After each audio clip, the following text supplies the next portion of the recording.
자, 레이 앱스가 논란이 되고 있습니다. 제가 볼 때는 FBI가 신문 사람이에요.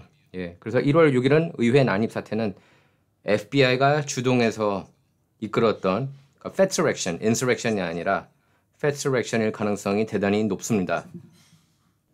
그러니까 트럼프 지지자들 반란이 아니라 연방정부의 반란, 연방수사국 반란일 가능성이 대단히 높습니다. 연방수사국 반란이라면은 법무부 반란이라고 볼 수가 있겠습니다. 당시 트럼프가 대통령이었거든요. 자, 한번 레이 앱스가 어떤 짓을 하는지 한번 볼게요. 폭동을 주도하고 있어요. 의사당으로 빨리 가자고. 이 리버블 뉴스에서 특정 보도했습니다.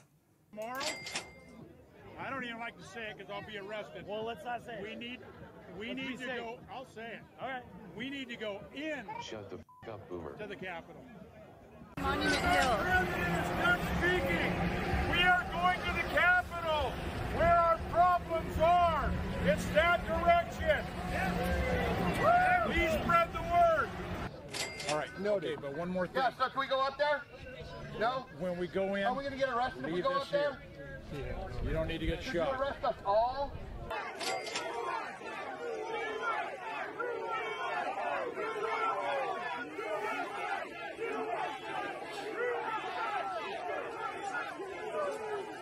자, 이거 보면은 경찰들이 열어줍니다. 빨리 들어와서 폭동하라고. 이 배후에 FBI가 있을 가능성이 대단히 높습니다. When that became apparent,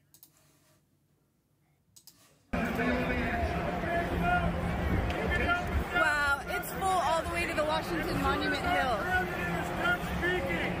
We are going to the Capitol, where our problems are. It's that direction. 야, 바로 저 사람이 레이 앱스입니다. Spread the word. 메릭 갈랜드 법무장관이 대답을 못했죠. 크리스토퍼 레이.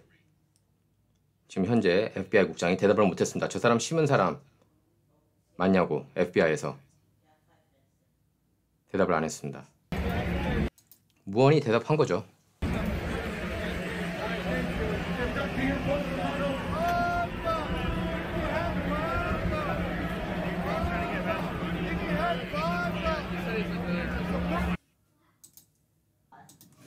Why we're here. That's not why we're here. Listen, you can't focus on too many. Our seats. Our enemy is not other Americans. Our enemy is base female tape. All right, I don't agree. People pulling the string. 예, 지금 FBI가 심은 것으로 보이는 이 레이 앱스가 우리의 적은 의회다. 이런 식으로 자꾸 기름질을 하고 있어요. 폭동을 유발하려고 안간힘을 쓰는 모습입니다. How old are you, man? It doesn't matter right now. Let me tell you. Well, it does. It doesn't matter. That's not what we're here for. Yes, it is. Yes, it is. Not what we're here for. Why are you fighting with truth? This isn't the day for that. Yes, it is. They're rising our streets. It does. Yes, it does. They're not the enemy. Hey, hey, hey. Oh, there he is. This is a diversion. There he is. Guys. You're getting off the subject, man. We're here for another reason. Come on. Guys, come on. Come on, guys. This guy sounds like Joe Biden. This is a diversion. They're here to divert you. You're a diversion. Every time we're doing something. 뭔가 이상한 걸 감지한 것 같습니다. 여기 주변에 트럼프 지지자들이. He runs up and he's like, no good. Change the world with our vote. Cringe. You don't tell us what we're here for. Yeah. Why do you keep running and everyone's vote in the next election?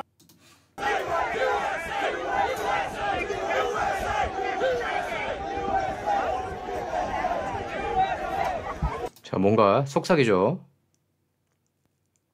앱스가 경비원들하고요.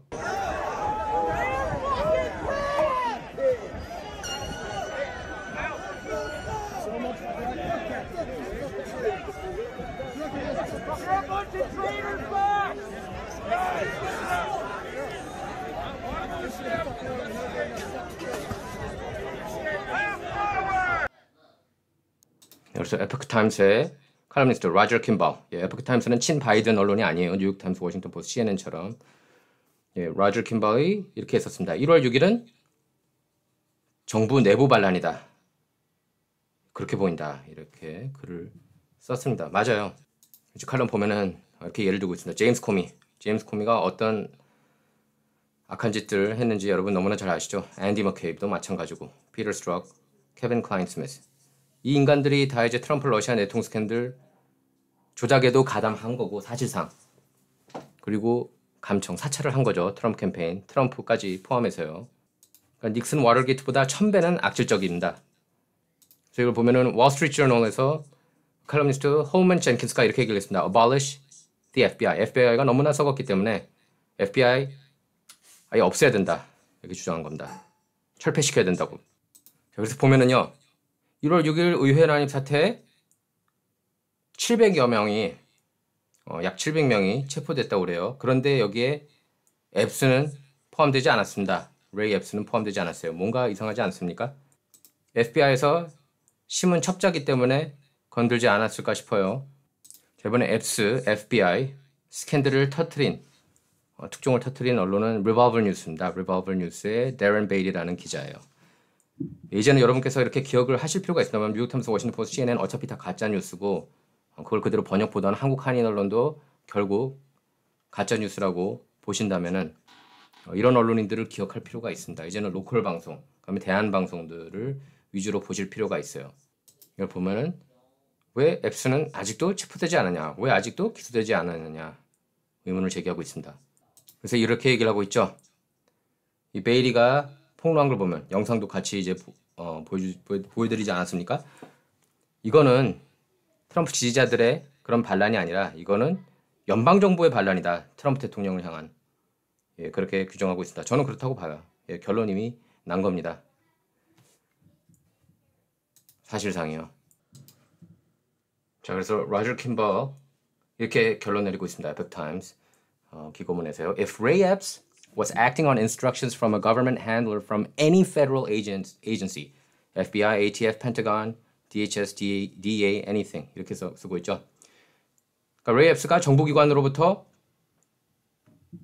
지시를 받은 사람이라면, 그리고 이어집니다. We now are talking about perhaps the single most egregious caught on camera intelligence operation in our lifetimes. FBI, ATF, 펜타곤, DHS, DEA 이런 데가 시켰다는 겁니다. 사실상. 예, 그래서 레이 앱스가 이런 짓을 폭동 유도하고 이런 짓을 하는 것은 이런 정보기관이 그러니까 정부의 정보기관이 썩어 빠진 행동을 캡처한 그러니까 최악의 사태라고 얘기를 하고 있습니다. 미국이 이러니까 정말 저질인 거예요. 예. 의회 난입 사태도 그렇고 갑자기 또 메인스트림 미디어가 이거 좀 보도 안 하려고 그래요. 또 신나게 떠들어대면서 러시아 내통 스캔들, 힐러리 캠페인 측에서 조작한 것, 그걸 그대로 뉴욕타임스, 워싱턴 포스트, CNN이 마치 트럼프가 러시아랑 내통한 것처럼 보도를 하고 대다수 해외 언론사들도 그대로 번역 보도를 하고요. 이렇게 세상이 악합니다. 그 악함은 바로 언론에서부터 시작되는 것 같아요. 미국 보면. 그리고 가짜뉴스 내러티브. 가짜뉴스 내러티브 어디서 나온 겁니까? 위키리크스에 나온 거 아니에요? 위키리크스 존 파데스타 그 이메일에서 나온 거 아닙니까? 예. 이걸 폭로했더니 메인스트림 미디어, 뉴욕타임스, 워싱턴 포스트, CNN이 마치 같은 날에 짜고 친 고스톱처럼 가짜뉴스, 페이크 뉴스라는 텀 들고 나왔잖아요. 그래서 이 위키리크스 게이트를 덮고 국세청 스캔들도 마찬가지입니다. 오바마 정부 때 비영리단체 401c3 세금 면제 혜택 안 줬잖아요. 특히 개신교 단체들한테. 그래서 후원금 모금하기 힘들게 만들었죠. 그래서 오바마가 재선될 수 있었던 결정적인 이유 중에 하나가 됐습니다. 그게. 여러분께서 기억하실 거예요. 오바마가 중간선거에서 69석이나 빼앗겼습니다. 민주당이 공화당한테. 역사에 남는 대패 겪었습니다. 근데 이게 보수 진영, 비영리 단체들 때문이라고 지목한 거예요. 오바마 정부가. 그래서 탄압을 하기 시작한 겁니다. 그게 바로 이제 국세청 스캔들. 제가 짧게 요약한 겁니다. Fast and Furious 스캔들도 그렇고요. 특히 트럼프 사찰 스캔들. 오바마 전 정부의 트럼프 사찰 스캔들. 그게 가장 이제 비열한 거죠. 그렇기 때문에 저는 항상 누차 얘기합니다. 버락 오바마가 미국 역사상 가장 부패한 대통령이다. 바이든 그때 이제 부통령이었고요. 바이든은 중국하고 얼마나 그 내통 깊숙하게 했는지 여러분 너무나 잘 알고 계실 겁니다. 헌터 바이든, 크리스토퍼 하인즈하고 사모펀드 만들어서 15억에서 20억 달러 투자받기로 하고 중국은행으로부터. 그렇지 않습니까? 러시아도 자기네들이 그딴 짓 한 거잖아요. 내통. 예. 러시아 모스크바 시장 전부인한테 100만 불 왜 받습니까? 헌터 바이든. 우크라이나 에너지 기업으로부터 매달 8만 6천 불 받고. Fast and Furious 스캔들도 굉장히 심각한 스캔들이었고요. 분노의 질주 스캔들. 조 바이든 대통령 취약점이 가족 문제 아닙니까? 예? 그래서 주류 언론은 대선 캠프 기간 동안 관련 뉴스 블랙아웃 돌입했었죠. 아예 그냥 커버를 안 했던 겁니다. 뉴욕타임스하고 워싱턴 포스트 투톱이 바이든 지켜주기 선봉에 섰습니다. 그래서 빅테크도 가세했었죠. 예, 트위터와 페이스북은 조 바이든 차남, 헌터의 우크라이나 유착 의혹 스캔들이 뉴욕 포스트 특종 보도를 통해 터져나왔을 때 이를 감추고 차단하기 바빴습니다. 사용자 검열에도 들어갔었죠. 그 덕에 헌터가 우크라이나 기업으로부터 수백만 달러, 모스크바 전 시장 미망인으로부터 100만 달러를 챙긴 유착 의혹은 메인스트림 세상에서 존재하지 않는 스캔들이었습니다. 그걸 그대로 뉴욕타임스 워싱턴 포스트를 신으로 떠받드는 대다수 언론들, 해외 언론사들, 한국 한인 언론도 마찬가지고요. 그들 세상에서는 존재하지 않는 스캔들이었습니다. 다행히 양심 있는 언론에서 연일 톱뉴스로 보도했습니다. 저도 이걸 오베드, 그리고 제 칼럼 폴리토크, 그리고 원영석의 진취정치, 제 럼블 영상 통해서도 연일 톱뉴스로 보도를 했습니다. 럼블은 아니고 럼블 쪽은 아니었고요.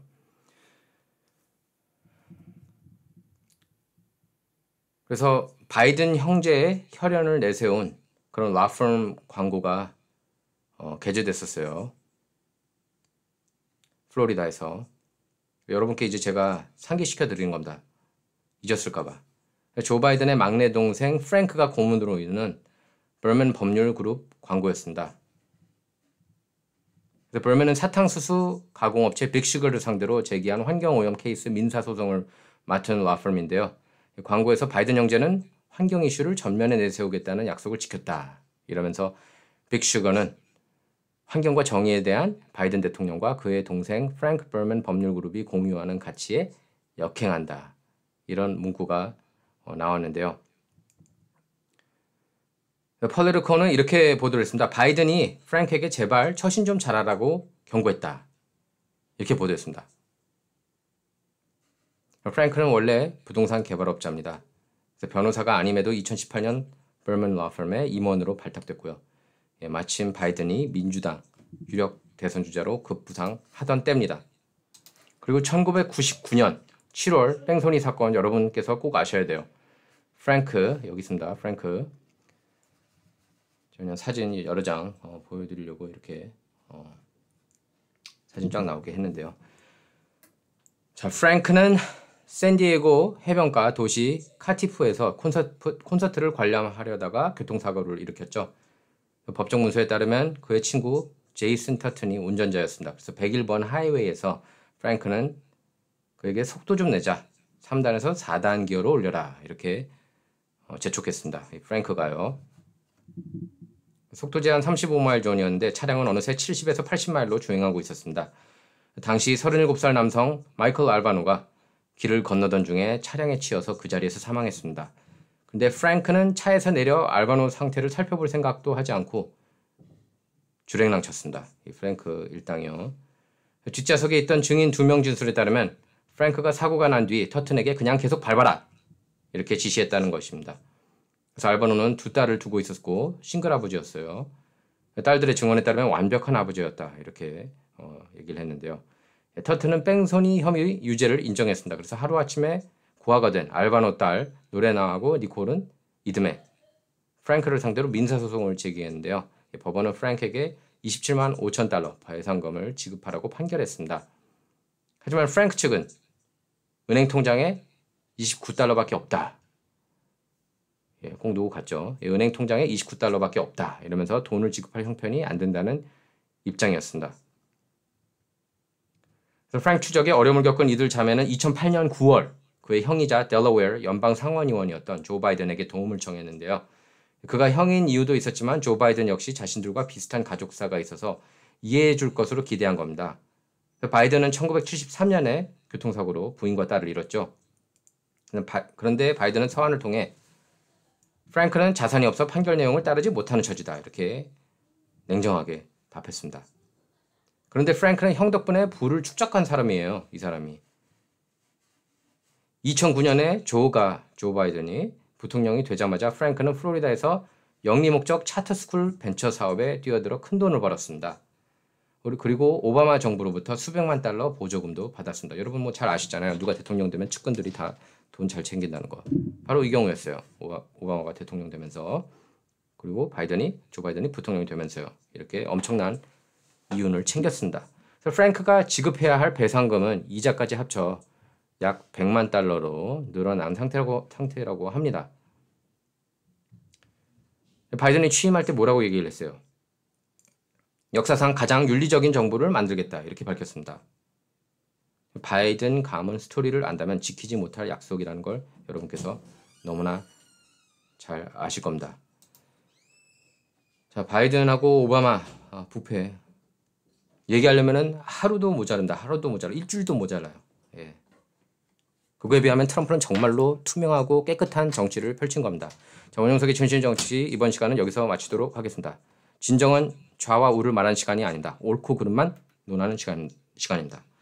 Not about left or right, all about right or wrong입니다. 자, 구독, 라이크, 벨 눌러주시기 바라고요. 그리고 제 홈페이지 oneoped.com 거기 들어가셔서 또 영상 봐주시기 바랍니다. 제 럼블 영상 그리고 백업 유튜브 채널도 많은 구독 부탁드립니다. 감사합니다.